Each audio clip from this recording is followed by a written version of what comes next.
Meus irmãos, a paz do Senhor Jesus, a todos vocês, aos nossos amigos e os nossos companheiros e alunos que estão nos acompanhando, que estão juntamente conosco, nos ajudando, nos acompanhando, estão aí aprendendo juntamente conosco. Muito obrigado por você estar aqui neste canal, nos ajudando, sempre nos assistindo, né?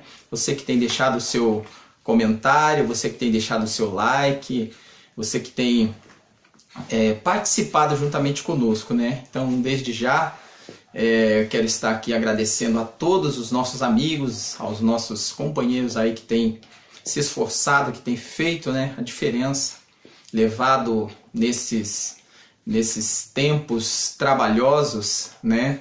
Esta palavra maravilhosa que é a palavra do nosso Senhor e Salvador Jesus Cristo.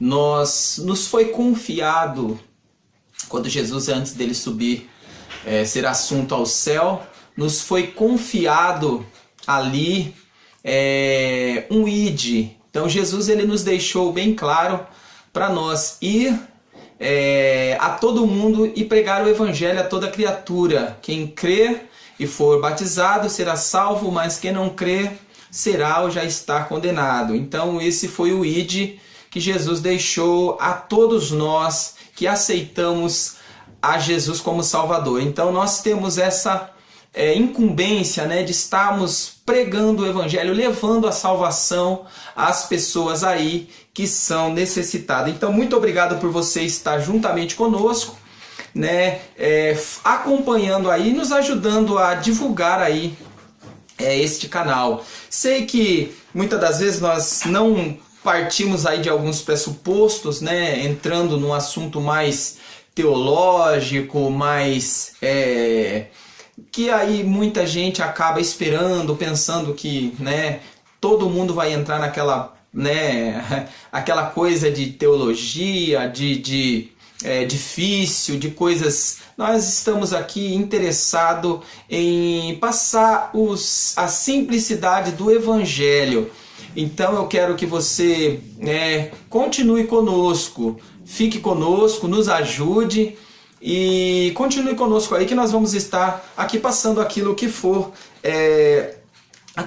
viável aqui a nós estarmos aprendendo a respeito da nossa escola dominical. Eu quero que você continue conosco, fique conosco aí, né? Fique conosco que nós estaremos aqui juntamente aprendendo, né? Aprendendo aqui a palavra de Deus. Então, desde já, né?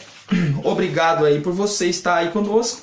Vamos aqui adentrar no nosso assunto, na nossa aula dessa semana, a aula de número 5. Nós estaremos estudando a aula de número 5, nós estaremos falando ou tratando a respeito da terceira pessoa que compõe aí a nossa trindade, que é o Espírito Santo. Esse Consolador, nós temos aí alguns nomes ou algumas atribuições que é dada ao Espírito Santo, né? Alguns símbolos também que é atribuído ao Espírito Santo. Então nós estaremos tratando a respeito dessa pessoa maravilhosa que foi nos enviado pelo próprio Jesus. O próprio Jesus disse: eu vou para o Pai, mas eu não vos deixarei órfãos. Eu enviarei o Consolador que estará convosco todos os dias. Isso daí você vai encontrar lá no Evangelho de João, no capítulo 14. Então, lá no Evangelho de João, no capítulo 14, nós vamos falar a respeito disso, né? Que Jesus ele deixou bem claro que ele ia para o Pai, mas ele não nos deixaria órfãos, ele enviaria o Consolador para estar conosco. Então, nós estaremos tratando a respeito do Espírito Santo, o nosso Consolador e o nosso Salvador e o nosso Deus e o nosso Senhor. Amém? Então vamos lá. O nosso textuário, a identidade, o tema da lição é a identidade do Espírito Santo, tá? Esqueci aqui de falar a respeito do tema, mas o tema é a identidade do Espírito Santo. O nosso textuário está lá em 1 Coríntios, capítulo 3, verso de número 16, e ele vai nos dizer assim: Não sabeis vós que sois o templo do Espírito de Deus e que o Espírito de Deus habita em vós? Olha só que coisa maravilhosa! Não sabeis vós que sois o templo do Espírito de Deus e que o Espírito de Deus habita em vós? Então, já diz alguns teólogos, né, alguns estudiosos a respeito dessa questão. Não é que nós somos possuídos pelo Espírito Santo, né? Não é que nós somos possuídos, até porque o Espírito Santo, ou a pessoa de Deus, ele não possui as pessoas ou os seus servos. Ele está conosco, ele faz parte da nossa vida, ele anda conosco, ele nos assiste todos os dias, ele está do nosso lado. Então, vamos dizer assim, nós podemos dizer que 24 horas por dia o Espírito Santo de Deus, ele está conosco, porque ele foi enviado para estar conosco todos os dias, que o próprio Jesus nos prometeu. Então ele está conosco todos os dias, e ele habita conosco aqui, amém? Então vamos lá, a verdade prática nos diz assim: cremos que o Espírito Santo é a terceira pessoa da Santíssima Trindade. Isso daqui é a questão da nossa fé,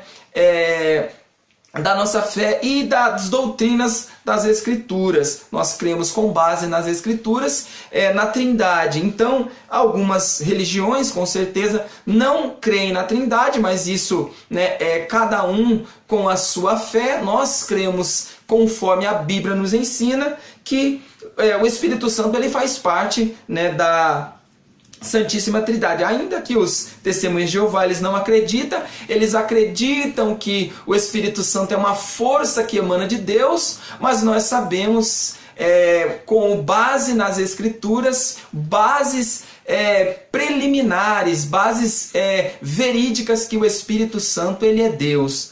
Então vamos lá. Senhor e vivificador, que convence o mundo do pecado, da justiça e do juízo. Regenera o pecador e que falou por meio dos profetas. Então você vê que as ações do Espírito Santo, ela está desde o princípio da criação. Lá no Gênesis, né, na criação, no capítulo 1, você vai ver que quando Deus ele começa a sua criação, do princípio, criou Deus os céus e a terra era sem forma e vazia, né? E o Espírito de Deus se movia sobre a face do abismo ou das águas. Ali o termo ruach no hebraico, né? Ele está dizendo, ele tem algumas... a sua origem, né? A sua origem semântica, ela tem algumas interpolações. Ele quer dizer, né, tanto vento, né? Ela quer dizer tanto vento como espírito. Então ela tem alguns sentidos aí que nós vamos estar tratando aqui, mas o termo no sentido original que Gênesis quer dizer, está falando da pessoa do Espírito Santo de Deus, tá? Então ele deixa bem claro, né, o ruach ali é de Elohim, amém? Então continuando aqui, a nossa leitura bíblica em classe, ela se encontra em João, no capítulo 14, verso 15, 18 a 26. Que o verso 15 diz assim: se me amardes, guardareis os meus mandamentos, e eu rogarei ao Pai, e ele vos dará outro Consolador, para que fiquem convosco para sempre. Olha só, João, Evangelho de João, capítulo 14, verso de número 16, ele vai falar a respeito disso. Esse outro Consolador que ele está dizendo aqui é uma pessoa igual, é um ser igual ao Pai, ao Filho e ao próprio Espírito Santo. Ele está falando aqui. Então é um ser igual ao Pai e ao Filho e ao próprio Espírito Santo, a qual aqui, né, o Evangelho está falando aqui. Verso 17: o Espírito da verdade, que o mundo não pode receber, porque não o vê, nem o conhece, mas vós o conheceis, porque habita convosco e estará em vós. Não vos deixarei órfãos, voltarei para vós. Mas aquele Consolador, o Espírito Santo, que o Pai enviará em meu nome, vos ensinará todas as coisas e vos fará lembrar de tudo quanto vos tenho dito. Então você vai ver que o Espírito Santo, ele veio para estar conosco. Jesus, ele partiu. Jesus, ele cumpriu o seu ministério. Ele veio, tomou a forma humana. Nós estudamos isso sobre Jesus. Jesus, ele veio, tomou a forma humana. Ele morreu numa cruz. Ele morreu numa cruz, padeceu por amor a nós, a cada um de nós seres humanos, porque Deus amou o mundo de tal maneira que deu seu Filho para todo aquele que nele crê não pereça, mas tenha vida eterna. Mas ele precisou subir. Por quê? Porque o seu ministério foi cumprido. Lá na cruz do Calvário, quando ele estava na cruz, ele deu o brado de vitória e falou: está consumado, ou teletestai, que ali ele disse: está consumado. Então a sua obra redentora, a sua obra ali de morrer e ressuscitar por nós e nos dar aí também agora o direito de fazer parte da salvação, ele cumpriu. Só que ele falou que não nos deixaria sozinho. Ele não nos deixaria sozinho, porque ele tinha que voltar para o céu, para o lado direito do Pai. E ele nos envia agora o seu Consolador, que é o Espírito Santo, que estaria conosco até ali Tessalonicenses, 2 Tessalonicenses, no capítulo 4, capítulo 3, se não me falha a memória, que fala a respeito do arrebatamento, que ele virá buscar a sua igreja e arrebatar a sua igreja. E nós, os que morreram em Cristo, ressuscitarão primeiro, e nós, que estaremos, ou aquele que estiver vivo, será transformado, e receberá um corpo glorificado e subirá juntamente com ele ali nas nuvens. E o Espírito Santo com certeza fazerá parte desse arrebatamento também, juntamente com a noiva do Cordeiro, porque a igreja, ela é considerada a noiva do Cordeiro, e o Espírito Santo como o amigo do noivo, como nós sabemos aquela parábola ali, que fala a respeito disso. Vamos lá, a nossa introdução vai dizer assim: as Escrituras Sagradas revelam a identidade do Espírito Santo, sua deidade absoluta e sua personalidade. Então você vai ver que o Espírito Santo, ele tem uma identidade. O Espírito Santo não é um ser qualquer, não é um ser simplesmente criado por Deus. Não, ele é Deus, ele tem uma identidade. Ele tem uma identidade, ele tem uma deidade e ele tem personalidade. Então ele é um ser, ele é um ser que está conosco e ele tem personalidade. Não é um ser qualquer aí que nós pregamos aí, por aí. É um ser que é Deus, como Pai, o Filho, como terceira pessoa da Trindade, e suas obras no contexto histórico salvífico. Todos esses dados da revelação só foram definidos depois do Concílio de Nicéia. A formulação da doutrina pneumatológica aconteceu tardiamente na história da Igreja, na segunda metade do século IV. A presente lição apresenta explicar e mostrar como tudo isso aconteceu a partir da Bíblia. Então nós temos bases, nós temos bases na Escritura a respeito do Espírito Santo. Então nós não podemos ficar vendidos. Nós não podemos ficar vendidos com a doutrina do Espírito Santo. Nós não podemos deixar se vender por algumas pessoas que não acreditam na pessoa do Espírito Santo, porque nós temos bases teológicas e bases bibliológicas para nos afirmar que a pessoa do Espírito Santo é Deus. Então, se nós cremos numa Trindade, nós cremos no Espírito Santo de Deus, que ele é o próprio Deus.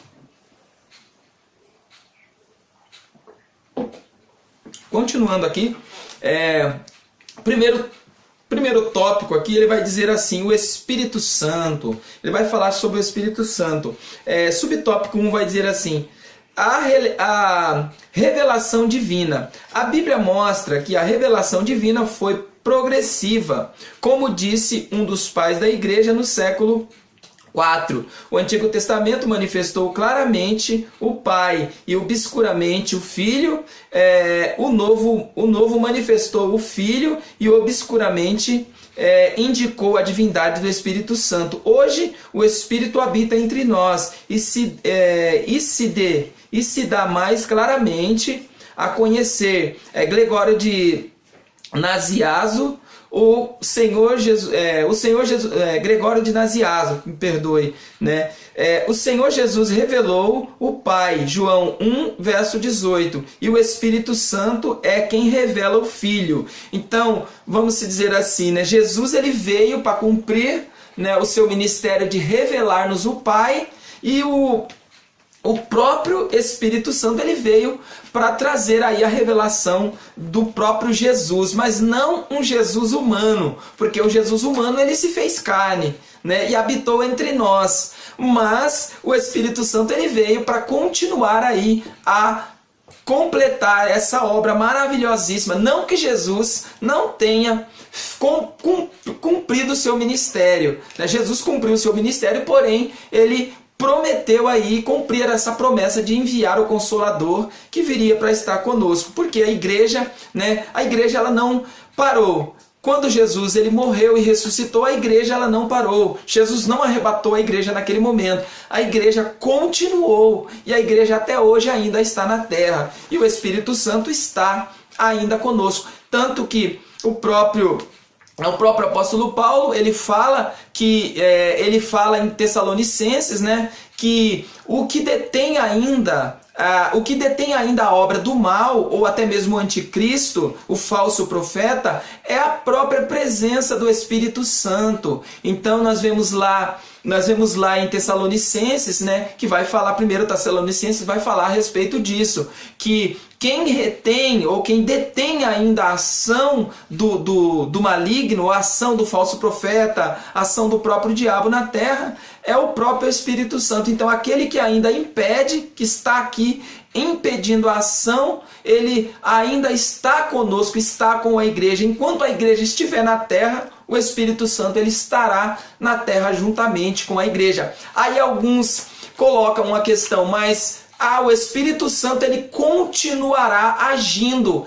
Isso cabe a Deus, mas eu acredito em um ponto, em um pressuposto eu acredito. Deus ele é onisciente, Deus ele é onipotente e onipresente. Então, após o arrebatamento, com certeza, Deus não abandonará a sorte à humanidade. Deus não abandonará a humanidade à sorte, ou não permitirá que o diabo continue fazendo tudo aquilo que ele tem vontade, ou que ele quer, ou que ele destrua, ou que ele mate todo mundo, né, e leve todo mundo para o inferno, porque Deus ele ainda tem um plano com o Israel. Deus ele ainda tem um plano ainda com aqueles que ficarem na grande tribulação. Então, a ação de Deus não será mais, né, em corpo espírito aqui, que estará aqui, ou no própria pessoa do Espírito Santo aqui na terra. Não, ele agirá, ele continuará agindo, porque ele é onipresente, ele estará no céu, porém as ações de Deus ainda continuará agindo aqui, através daqueles que ficarem aqui na grande tribulação. Então eu acredito, né, nesse ponto, né, não discordando de pensamentos de alguns que acreditam que o Espírito Santo continuará aqui, mas eu acredito no que a Bíblia nos diz. Se o próprio Jesus diz que ele permanecerá com a igreja, e quando a igreja for arrebatada, ele subirá, o noivo, né, esperando a noiva, e o Espírito Santo, que é o amigo do noivo, acompanhará a noiva até as bodas do Cordeiro. Continuando aqui, segundo aqui, o esquecimento.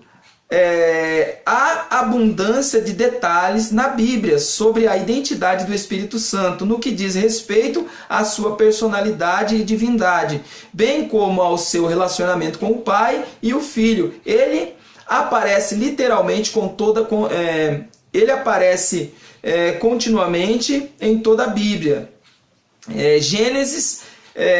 A Bíblia, desde o Gênesis na criação, Gênesis capítulo 1, verso 2, até o Apocalipse 22, verso 17, ele também está agindo. Mas esses dados da revelação precisava ser definido, daí a necessidade de formulações teológicas exigidas pela nova realidade cultural. Então, vamos aqui entender algo interessante, né, que eu acho que o mais interessante é nós entendermos que lá no capítulo 1 de Gênesis nós temos a primeira ação do Espírito Santo, como a Bíblia vai nos apresentar, o próprio Espírito de Deus, não como alguns acreditam que ali era um vento, né, porque o termo ruach ele também quer dizer vento, mas por que um vento? Por que um vento iria estar pairando sobre a face do abismo? Sendo que Deus ainda não tinha criado, né, todas as coisas. Então Deus começa a criar os céus, a terra, depois começa a criar as estações do tempo, depois começa a criar o céu,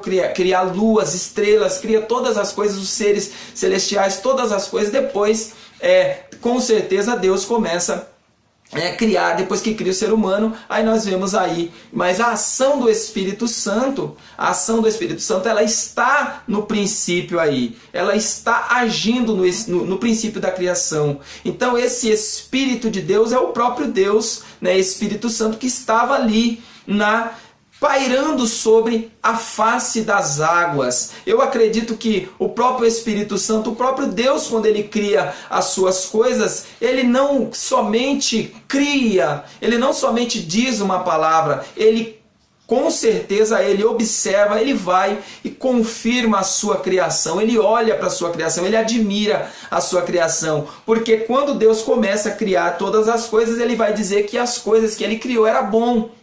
Tudo que Deus foi criando, ele disse que era bom. Então, se ele viu que era bom, é porque ele estava observando a sua criação. Aí, quando ele cria o homem, ele diz, e foi muito bom, e era muito bom. Então, o próprio Deus, ele participa, ele faz ali parte ali da criação, observando pessoalmente a sua criação. Mas, continuando aqui, nós vemos em Mateus, no capítulo no capítulo 3, nós vamos ver aqui a ação do Espírito Santo. Logicamente que Deus ele já age, né? Desde de Mateus capítulo 2, né? Do nascimento de Jesus.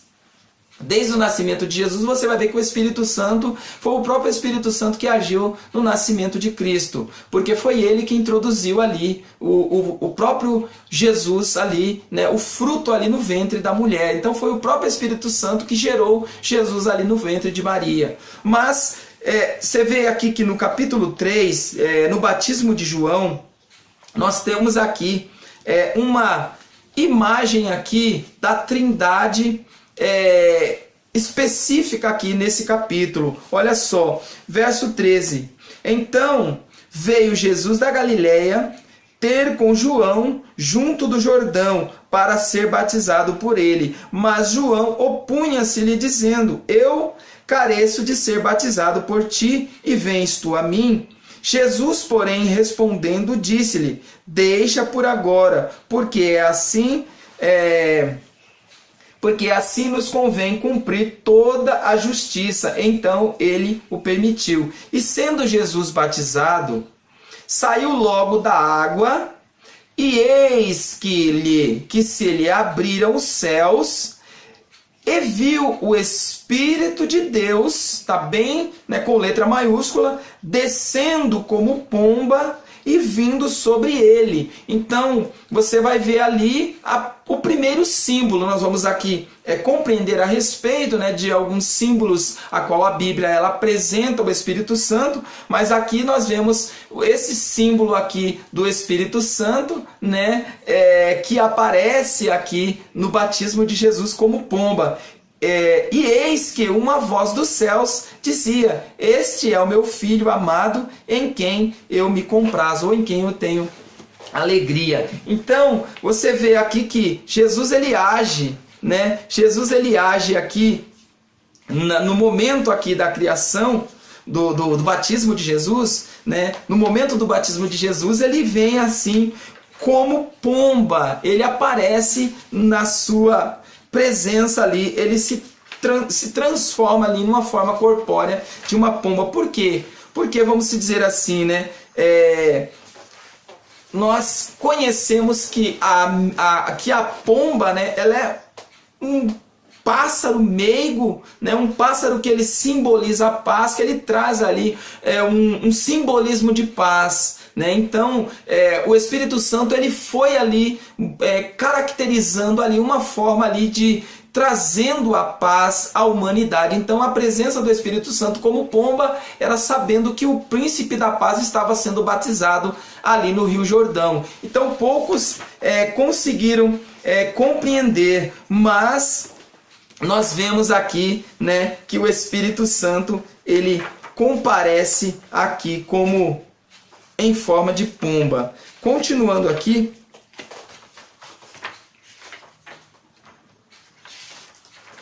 nós vamos continuar aqui, né, vendo aqui as ações, né, ou símbolos, né, a qual eu já disse, ou símbolos do Espírito Santo aqui. Então nós falamos a respeito da pomba, né, aqui lemos em Mateus no capítulo 3, mas nós vemos também a presença do Espírito Santo caracterizando também como fogo. Vamos estar lendo aqui, né, diz assim: João Batista profetizou acerca de Jesus e na sua profecia fez também a alusão ao Espírito Santo. E eu, em verdade, vos batizo com água para o arrependimento, mas aquele que vem após mim é mais poderoso do que eu, não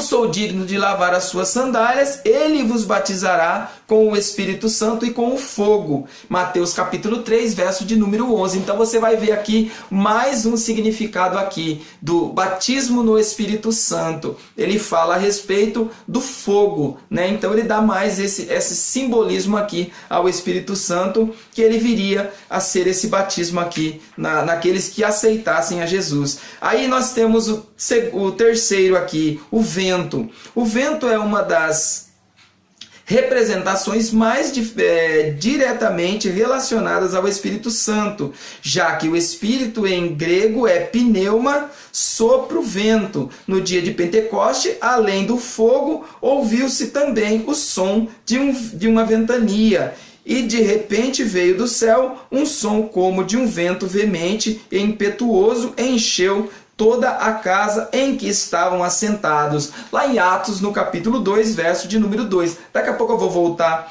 nesse assunto, mas só concluindo aqui, água, né? Mais outro significado aqui. A água é um símbolo aplicado também a Jesus. Ele se ofereceu como água da vida para a mulher samaritana à beira do poço de Jacó. João 4,14. Mas Jesus fez alusão à água para referir-se ao Espírito Santo. Quem crê em mim, como diz as Escrituras, rio de água viva correrão do seu ventre.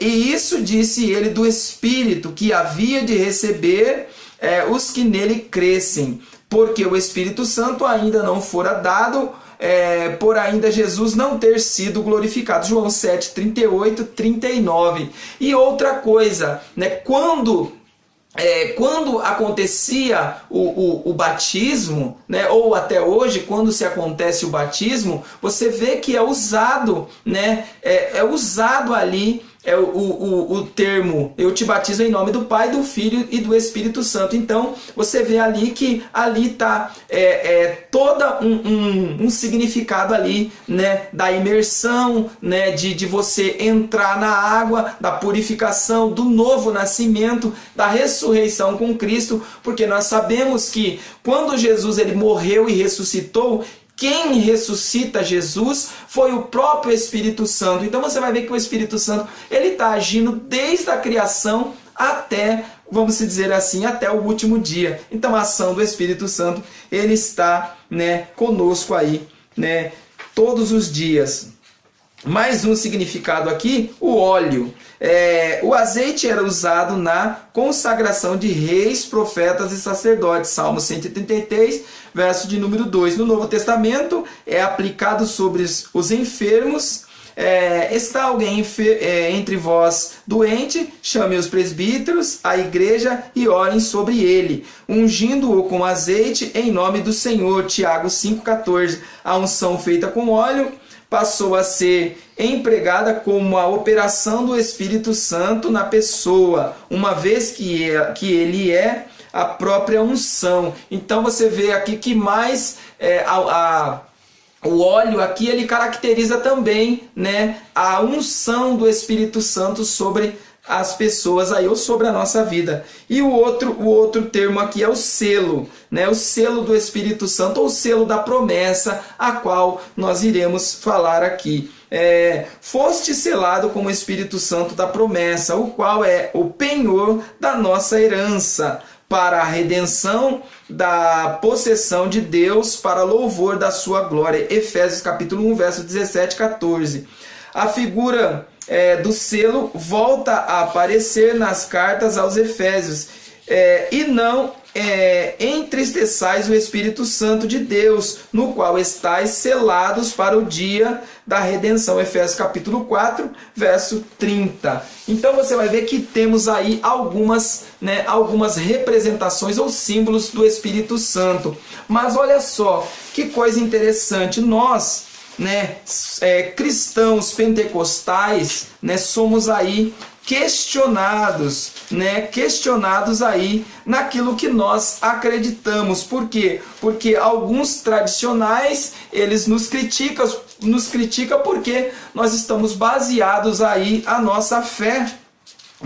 A nossa fé ela é baseada nas Escrituras, mas também nós cremos ali, na descida ou no derramamento do Espírito Santo, a qual veio sobre a igreja em Atos dos Apóstolos, no capítulo 2. E nós cremos aí, na evidência do Espírito Santo. Não que o Espírito Santo ele seja, o batismo, ou falar em línguas, ou profetizar. Nós acreditamos que o cristão que, quando ele se converte ou ele aceita Jesus como Salvador, ele automaticamente ele recebe o Espírito Santo. Então isso, tanto nós pentecostais como os tradicionais, eles acreditam da mesma forma. Então o Espírito Santo, quando nós aceitamos a Jesus, ele já é o nosso penhor aí, Então ele já está conosco, ele já faz parte da nossa vida por nós aceitarmos a salvação através de Jesus. Então ele já foi nos dado e nós recebemos. Mas nós acreditamos, nós que somos pentecostais, nós acreditamos aí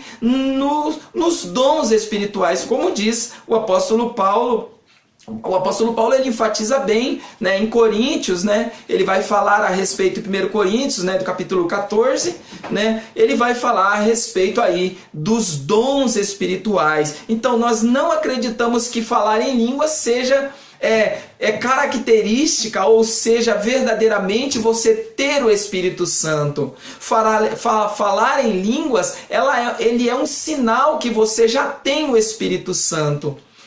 Não é um sinal que você recebeu, porque quando nós falamos em línguas, isso dá ao povo do mundo, às pessoas que não conhecem a Jesus, entender que nós temos as evidências do Espírito Santo na nossa vida. Então o falar em línguas, ele é verdadeiramente algo a mais que o Espírito Santo nos presenteia. Então quando nós temos os dons, não é somente o falar em línguas, tá? Falar em línguas é uma evidência, mas existem os demais dons, que nem o dom de profecia, o dom de cura, o dom da palavra, o dom da ciência, os dons ministeriais. Então, são os dons que ele vem através de uma promessa. Por quê? Nós recebemos o Espírito Santo, mas através agora da nossa fé, da nossa persistência, de nós buscarmos, de nós confiarmos e acreditarmos na ação do Espírito Santo na nossa vida, ele nos presenteia com os seus dons. Então, não é que os pentecostais, meus queridos que nos assistem, não é que os pentecostais eles são baseados em falar em línguas, Tanto que o dom de línguas o dom de línguas, ele é enfatizado pela igreja por ser algo, o próprio apóstolo Paulo ele fala a respeito disso, que o dom de línguas ele é algo que ele demonstra para as pessoas não cristãos, sendo que a profecia, né, o dom de profecia, o dom de ser, ou ser usado em profecia, né, o termo mais correto, ser usado em profecia pelo Espírito Santo, ele caracteriza mais a igreja, ou direcionadamente a igreja, sendo que falar em línguas, logicamente, que é algo que vai falar diretamente em nosso espírito. O nosso espírito fala bem, como o apóstolo Paulo ele diz lá em Coríntios capítulo 14, que o nosso espírito ele fala bem quando ele fala em línguas. Então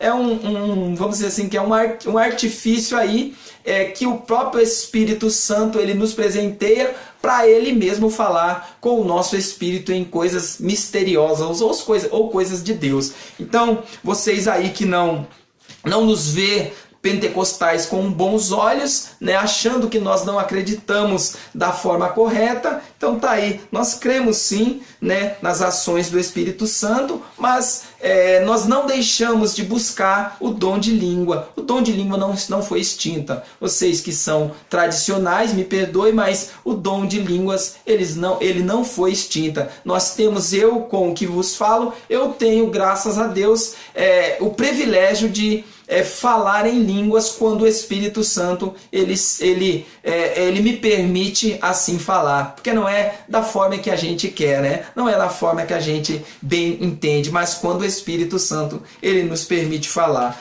Mas só para nós fecharmos aqui e para nossa conclusão, diz assim: e cumprindo o seu dia de Pentecostes, estavam todos reunidos no mesmo lugar, e de repente veio do céu um som como de um vento veemente, né? Ali a característica aqui do som, né? Do barulho, e encheu toda a casa em que estavam assentados, e foram vistos por eles línguas repartidas como que de fogo, as quais pousaram sobre cada um deles. E todos foram cheios do Espírito Santo e começaram a falar noutras línguas, conforme o Espírito Santo lhes concediam que falassem. Então você vai ver aqui que tem alguns princípios aqui. Qual que é o primeiro princípio? Você vai ver que a primeira coisa que aparece é aquele som, né? O som como de um vento veemente, né? Então esse som, ele traz ali a entender ali a presença do Espírito Santo, né? Um som como de um vento veemente e impetuoso, que encheu toda a casa. Ali nós damos ali um entender ali da presença daquele mesmo Espírito Santo ali no momento da criação, aquele ruach, né? E foram vistos por eles linguetas de fogo. Então, mais uma característica visível do Espírito Santo sobre a cabeça de cada um deles, né? Ali, com aquelas linguetas de fogo ali, simbolizando ali o dom do Espírito Santo sobre cada um. E todos foram cheios. Cheios é mergulhado, ou transbordante, ou ali que o Espírito Santo, vamos dizer assim, estava sobre eles, e eles falaram noutras línguas. Agora começa-se a evidência do Espírito